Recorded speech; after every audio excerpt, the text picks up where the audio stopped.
On July 16th, 2026, Moonshot AI released Kimi K3, a 2.8 trillion parameter open weight model that ranks 4th globally on the Artificial Analysis Intelligence Index, ahead of Anthropic's own Claude Opus 4.8. For the first time, a Chinese model landed inside the frontier pack on independent benchmarks, and the response from Washington was not celebration. It was panic. Within days, Axios reported that parts of the Trump administration were considering a de facto ban on Chinese open weight models. Not a regulation, not a review period. A ban. The kind where American developers would be prohibited from downloading model weights that are already freely available on the internet. OpenAI's head of strategic futures, Dean Ball, went further. He publicly argued that the US government should create regulatory fear, uncertainty, and distrust around these new models, not because they're dangerous, because open weight models by their mere existence deter capital spending by the frontier labs. Read that again. The argument is not about safety, it's about protecting revenue. Then something unexpected happened. Dawer Amadei, CEO of Anthropic, published a statement on July 27th, explicitly rejecting the ban framing. Anthropic has never advocated for a ban on open weights models, he wrote. Open weights models without dangerous capabilities are a public good, but then he pivoted to his real concern. 2 nightmare scenarios involving national security that he says are separate from protectionism. Meanwhile, 25 companies including Nvidia, Microsoft, Meta, Mistral, and Hugging Face signed an open letter urging policymakers to avoid premature restrictions. Their argument is simple. You cannot enforce a ban on a file. Open weights are just numbers on the internet. Banning Americans from downloading them doesn't stop proliferation. It just ensures that American companies are the only ones who can't use them. This is the enforceability paradox. The US government can restrict chip exports.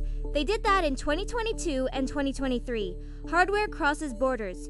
You can stop a shipping container, but model weights are a few hundred gigabytes of floating point numbers. They move through fiber optic cables. They can be torrented, mirrored, emailed. Once they're on the internet, they are everywhere. A ban is a lock on a door with no walls. So what happens if the ban goes through? First, American startups lose access to the most cost-competitive models in the world. Kimi K3 costs $3 per million input tokens and $15 per million output. That is a fraction of frontier lab pricing. The startups that signed that letter, the ones building on open weights, would be forced to buy from OpenAI and Anthropic at whatever price those labs decide to set. That's not a competitive market. That's a tax on innovation, collected by 2 companies. Second, innovation shifts outside the US. If a Chinese lab can release a frontier-class model for free, researchers in Europe, India, Brazil, and Southeast Asia will use it. They will build on it. They will improve it. The US becomes the only country where developers can't access the best tools. The irony is that this is the exact scenario the chip export controls were designed to prevent. Except now we're doing it to ourselves. Voluntarily. Third, we create an AI monoculture. Right now, the open weight ecosystem is the genetic diversity of AI. Different architectures, different training data, different approaches. If we restrict everything except a few closed labs, every application in America depends on the same 2 or 3 models. When one of them has a bug, a bias, an outage, or a security breach, the entire infrastructure goes down with it. In agriculture, monocultures are how you get famine. In software, monocultures are how you get CrowdStrike. The counter-argument is real. Closed labs invest more in security, alignment, and safety than distributed open-weight developers. Concentrating capability in a few well-regulated labs reduces some risks. That's true, but it concentrates all the other risks too. A single point of failure is not safer because it has a good security team. It's just a bigger target. Here's what's actually happening. The US is not debating whether open-weight AI is safe.